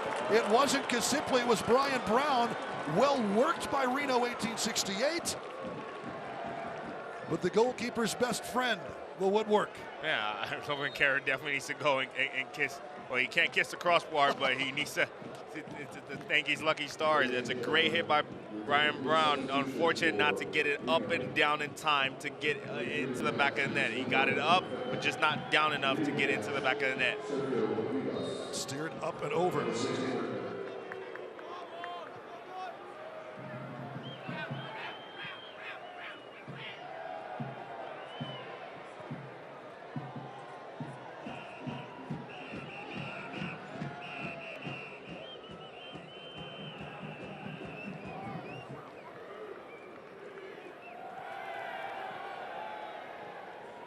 End of the game, Lindo Mfeka. You're in the 64th minute. He replaces Sergio Rivas. The Durban, South Africa native. Out it'll come. Good ball to Brown, trying to square it for a shot. And Chiro Ntoko stands in front of that to win the corner. Instead of a shot on net. They'll take that trade-off. Brian Brown, dangerous in his own right. We haven't called his name enough tonight. However, in the last couple of minutes, you see him coming alive. That shot off the crossbar looks like he's giving him a little bit of confidence and driving him a little bit in the second half. So second sub for Ian Russell, Mfeka, and on the corner, lofted out by Kiesewetter. Will blast that into touch from Kasiple's cross. He'll throw it in to restart play.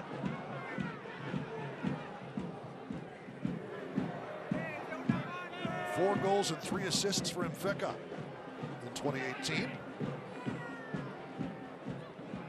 Reno 1868, pretty good spell of possession here in El Paso, Texas. On a crisp April evening. Richards. Mfeka lofting one in the box. Carroll gets his hand stuck a foot to it, but Kenner has got the hand and the flag was up anyway. Wouldn't have mattered. Terrific ball by Mfeka, looking to come on looking to get on the ball and bend it towards the back post. Just unfortunate not to be onside by Corey Herzog on that moment.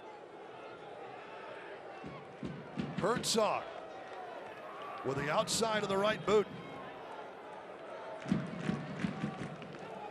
Easily steered for Ketterer, but the flag was up regardless. Yuma.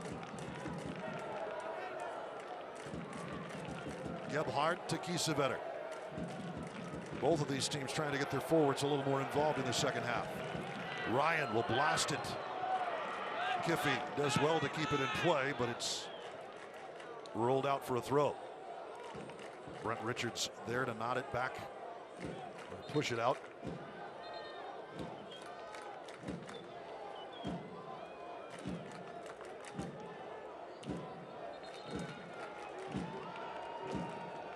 Further back, says Marco Vega.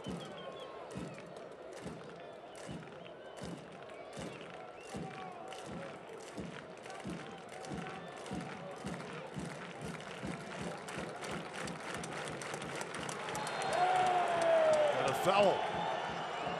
Clementa taking Kiesewetter down in a heap. Has words for Vega, but the foul is called. Locomotive will restart it quickly out to Yuma. Salgado and Yuma.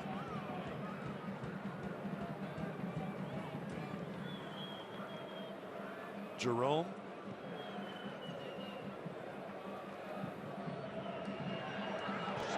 Ross playing defensively.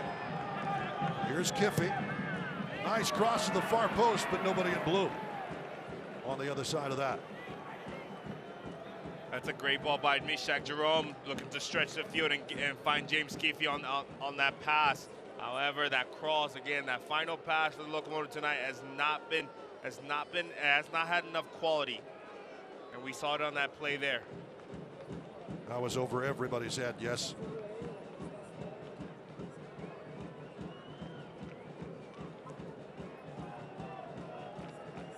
Yuma. Shaq Jerome.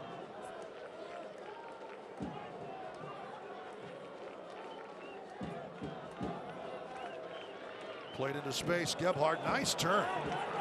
Knocked down, and that will be a foul and a card.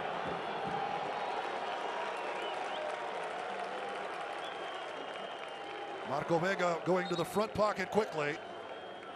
And some pushing and shoving now.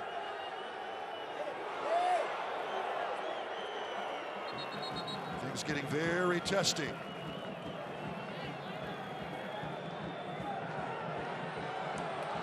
William Seymour issued the caution here in the 69th minute. Locomotive FC will have the free kick in a dangerous spot.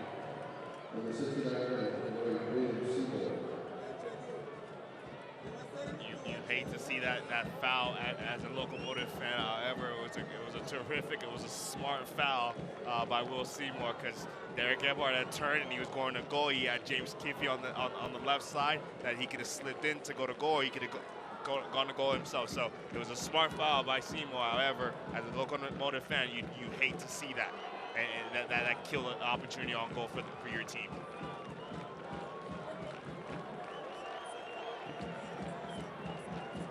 So a big opportunity again for Locomotive FC. Trying to get something working here. Restarts haven't necessarily been the best. And will we see the cannon that is Mishak Jerome? We will.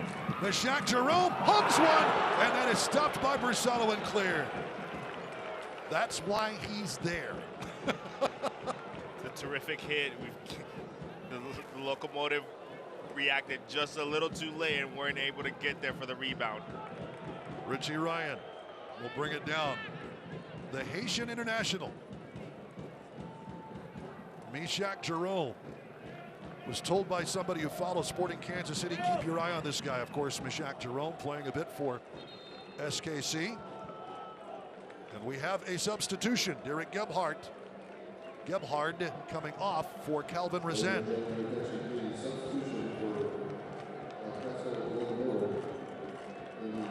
Calvin Rezende playing for the Mid-Michigan Bucks, an MVP candidate, Miami FC under Alessandro Nesta in the NASL. He's got a bit of a pedigree and will come on to replace Derek Gebhardt here in the 71st minute. And what do you think Mark Lowry's trying to do with this sub? A quiet night for Derek Gebhardt. Not his most influential performance, not a terrible performance, but definitely not his most influential performance here at Southwest University Park. The fans getting ready for the El Chuco chant.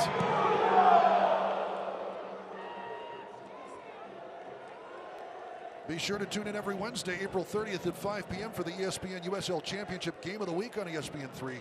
New expansion side Memphis 901 FC visiting the two-time defending USL champs, Louisville City FC. It's the week's best match on the Game of the Week, April 30th, 5 p.m. on ESPN3.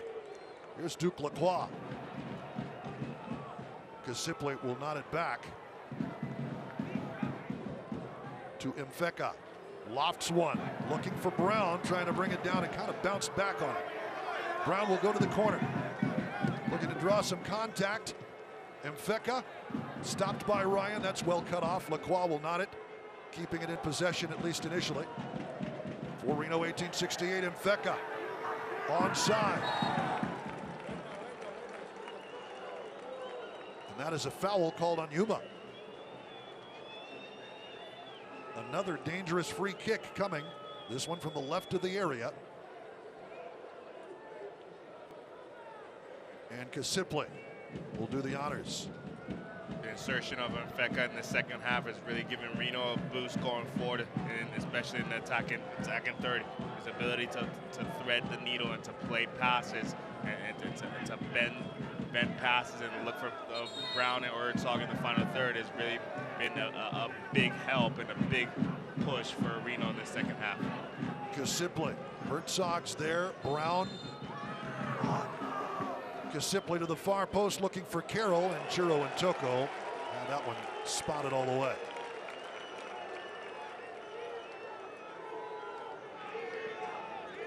Well done by the Belgian veteran. Chiro and Toko. There you see in the replay.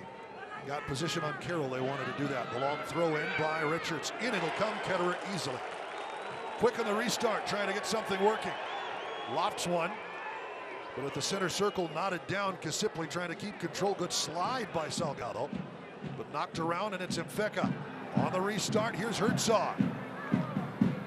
Great work by Misak Jerome, and gives Herzog a little 1-4 on the way out.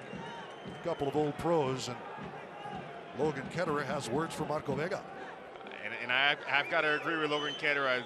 Marco Vega missed a moment where Logan Ketterer was trying to go big, and he was impeded by a Reno FC player. As a referee, you've got to see those moments. You've got to make sure you caution the player that's infringing on the goalkeeper going big.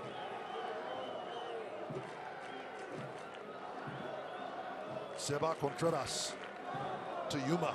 Well steered by the Spaniard. Back to the Argentine, and now to the Irishman. Richie Ryan, Resend. Locomotive FC working the way out of trouble. How about that ball to Resend from Yuma? And that's a miss in the pass, looking for Kiesewetter. One back, though. Nick Ross. Kiffy. More space. Into the spot. And it's a penalty. Kiesewetter taken down to the box.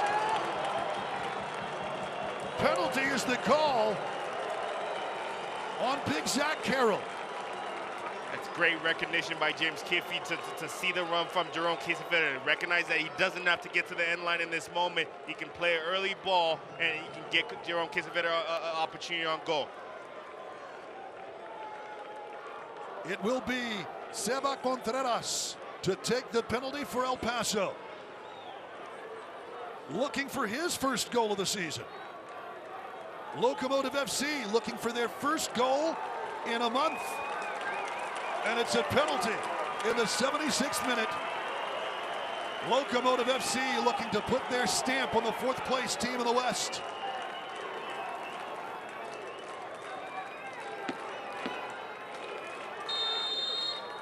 Contreras steps two, and it goes!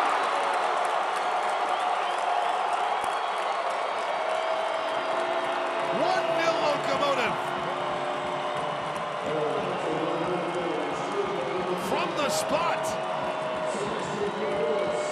Bersano just guessed wrong.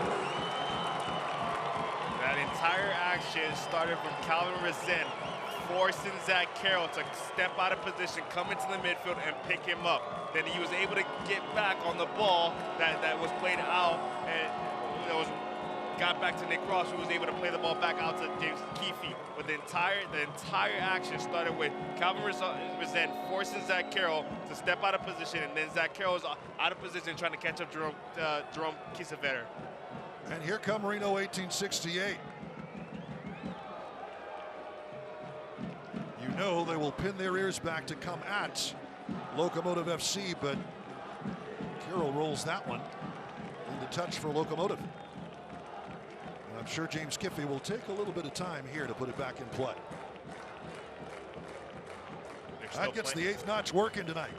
There's still plenty of time left in this game, and if we've seen anything from the games in the USL Championship this week, is that 13, 14 minutes is plenty of time for there to be a flurry of goals. Chiro and Toko, though, that's a veteran's play, deciding just to get in front of that and offering Brian Brown no opportunity. Here's Kiffy.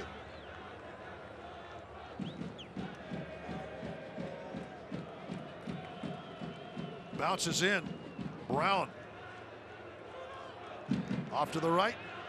Chipped back over by Mendiola. And now from the back. Whipped up and over the bar. And Rock Clementa. He scored a few, but perhaps better taken by someone else.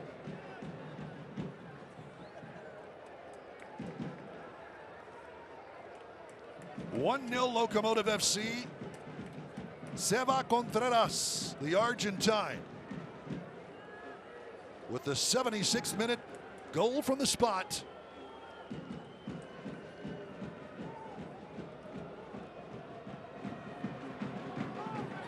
To get section 105 singing in full voice here in El Paso, Texas. Resend. Another good ball to space. Kiesewetter will run it down at the edge of the box. Kiesewetter pops top of the area, slid away from Ross, Ryan will control and keep it for Locomotive FC. You have to say, over the course of this second half, Reno 1868 have looked dangerous in spots, but Locomotive definitely playing their game. Yes, definitely. They've settled down. They're composed. They're looking to possess the ball a little bit more, make Reno defend and have to work on the defensive end. I think they've had success doing that. Seymour has to be careful here, already on the yellow. But Richie Ryan making a meal of that. You'd better believe it. Smart play from Richie Ryan, slowing the game down, looking to waste a little bit more time. Off to Kiffy for Mishak Jerome. Ryan, Resend.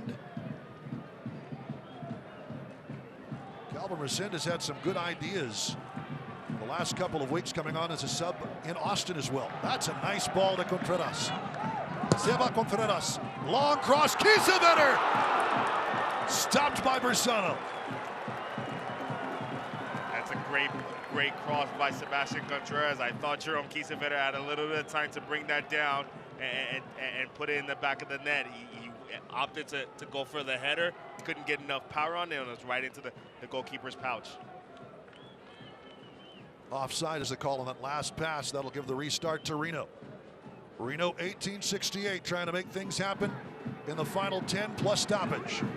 Here's Duke Lacroix taken down by Yuma. Actually, Lacroix taking down Yuma.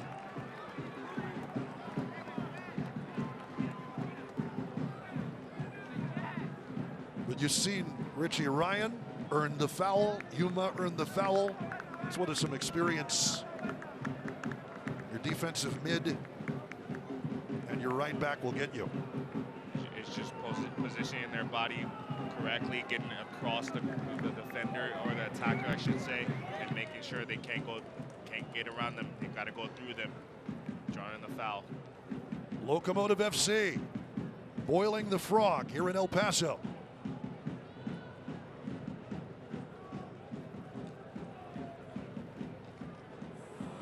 That one's deflected.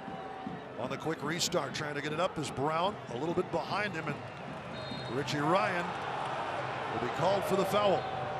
Looking like Ryan and Chiro and Toko had that one well sniffed out. But the Irishman takes down Brian Brown.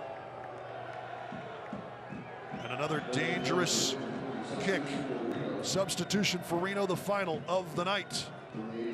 Corey Herzog being replaced by Aylan Apodaca. 5'9" forward from Upland, California, so a little more in the attack for Ian Russell here in 82, or the 82nd minute.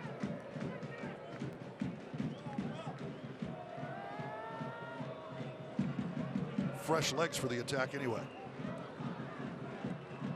His sole goal of the season has come off the bench, so he's a player that's capable of coming in and scoring for Reno. Here is the shot, parried away. Ketterer gets a piece again from Kasiple. And Logan Ketterer. Let's take a look at this one again. Kasiple through the wall, and that was deflected by the wall by, last touched by Reno.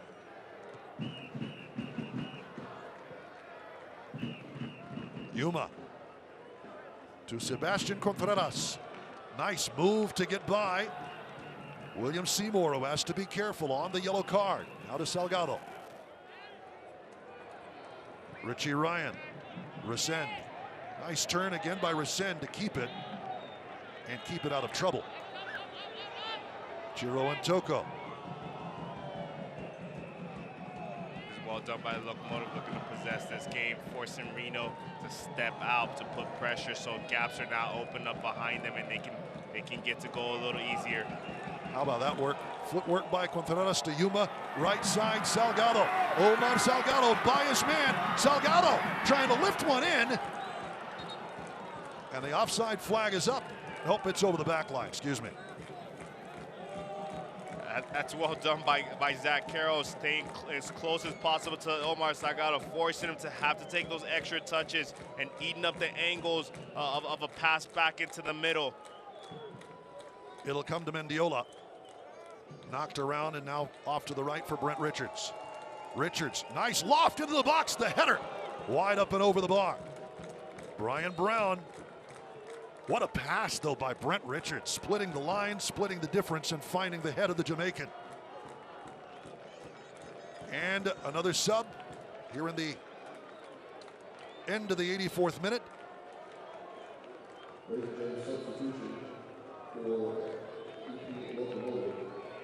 Sebastian Contreras will be subbed off. Cramping up a bit. Getting the applause from the crowd. The Argentine sending that one through in the 76th minute to give Locomotive FC the 1-0 lead. And replacing him, Chapa Herrera. What a story Chapa Herrera's been. Young man working construction here in El Paso, Texas. He is the El Paso blue-collar story, isn't he? That's a foul. Kiesewetter impeded again by Carroll. Kiesewetter looking to play the quick restart, not allowed to, and misses on his pass. Not sure why Jerome Kiesewetter is in such a hurry there. You're up 1-0 with less than 5 minutes left in this game. Slow the game down, see the game out. He's got to do a much better job recognizing they're not in a position to go forward. They don't need to go forward. They're up, they're winning. He's got to slow this game down and make sure they don't get countered. Locomotive getting their way out of trouble again. Everybody covers. Here's a loft to Kiesewetter from Kiffy. Flag is up.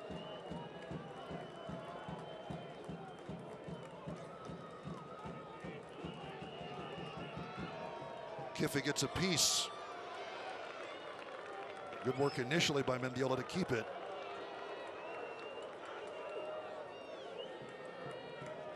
And other than free kicks on Locomotive fouls, Reno 1868 searching for some offense here in the attacking third.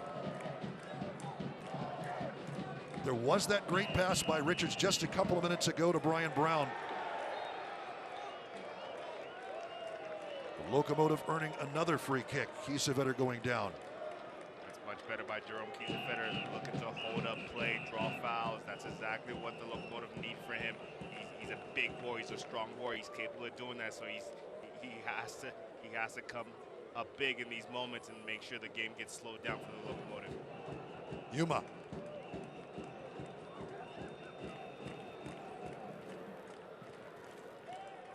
Missed on that pass. Yuma with a 90.7 passer rating. You want to know why Locomotive FC leads the USL Championship by 4 points for passes completed? Its performance is like number 24. Although he missed there. Sportscaster's curse as soon as we mention something. Off to the right, Brent Richards. He's shown he's dangerous into the long ball. Yuma fouled from behind. He gets position on Brian Brown, and Brown in a hurry to send it over. One pro to another, helping Yuma back up. James Kiffy and Calvin Rezan are going to have to do a better job communicating and picking up Brent Richards on this near side. He's shown he's capable of whipping in an early cross, a dangerous early cross. So they're going to have to do a good job of making sure they're picking him up and closing down this space and not allowing him time to serve balls into the box with less than 3 minutes left in this game. Reno 1868 though, running short of time.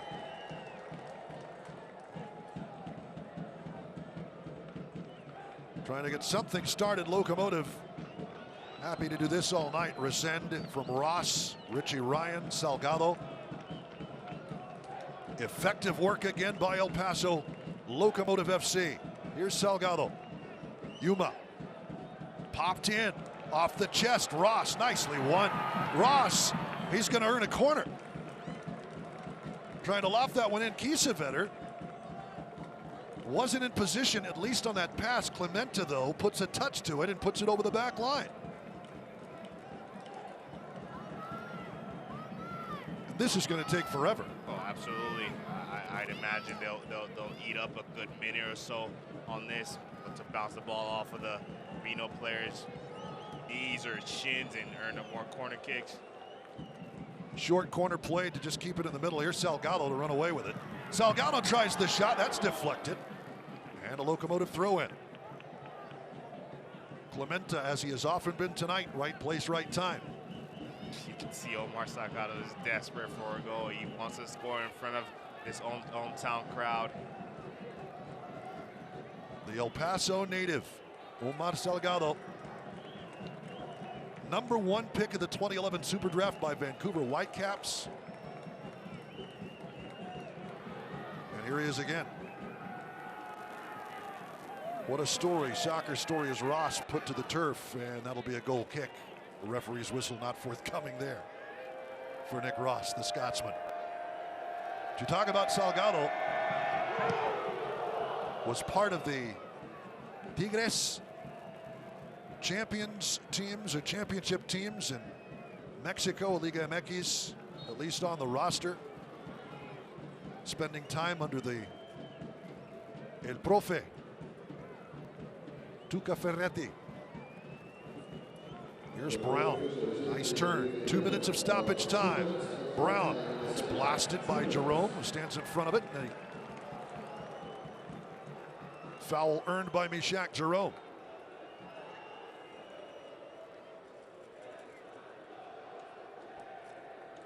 Everybody will spend a little more time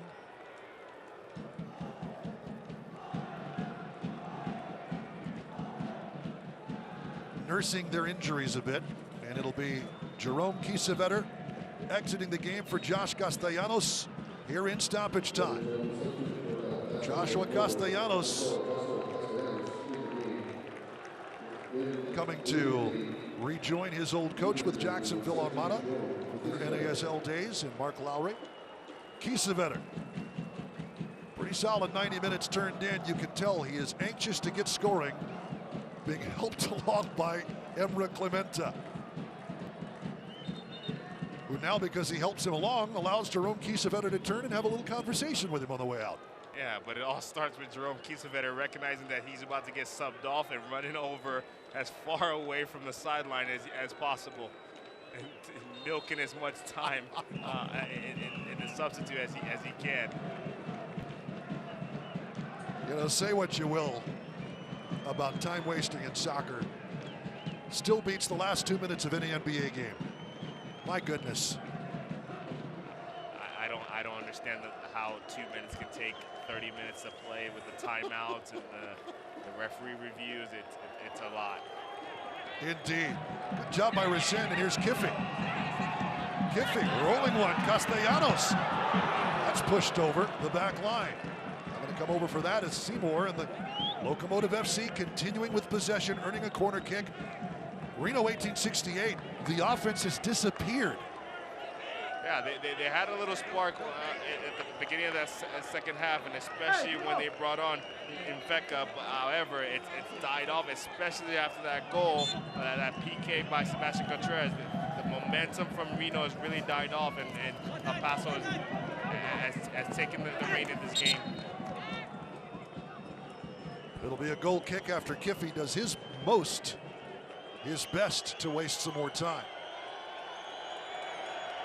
And the international whistles urging Marco Vega to blow the final whistle. His is the only whistle that counts. Stoppage in play to allow Zach Carroll to regain his footing. Like the referees are getting ready to call it. That'll be the end of the game. On the restart, back it'll come. Logan Ketterer, they'll drop the ball. He had to blow the whistle to let Zach Carroll come back to his feet. Call it soccer's version of a jump ball, but it goes to one team and only one team. And that's it. Locomotive FC with its second win, 1-0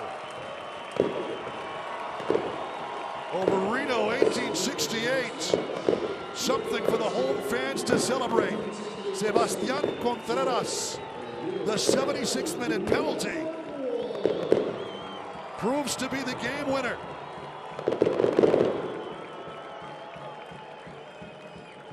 And Locomotive FC will celebrate into the evening. 8th notch getting it going tonight. The party is just beginning in El Paso, Texas.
Expressed written consent. United Soccer League Championship cannot be retransmitted, rebroadcast, or reproduced without the expressed written consent of the United Soccer League Championship. Welcome back, everybody. Saturday night in El Paso, Texas, and reason to party for the 8th notch. They're in section 105. Sebastián Contreras, the Argentine, with a 76th minute penalty. And that was all Locomotive FC needed, as you see Mark Lowry saluting the crowd here in El Paso tonight. Let's take a look at the goal. Seba Contreras, cool as a cucumber. Top netting. It's a great goal for the Locomotive. Having some struggles, having some difficulties in that first half with adjusting to the way Reno was playing. However, they came out in the second half. They were aggressive. They were composed. They played their brand of soccer, and you saw them get rewarded by a great run by Jerome Kiesewetter, early cross from James Kiffey, and which resulted in the penalty, and a great job by Sebastián Contreras finishing off the play. 9 points for Locomotive FC, moves them out of the cellar. They're happy for that. The first goal in a month coming via penalty. 1-0 your final score. Locomotive FC over Reno, 1868. We appreciate you watching. We look forward to seeing you in a couple of weeks when Locomotive FC takes on New Mexico United. Until then, so long, everybody.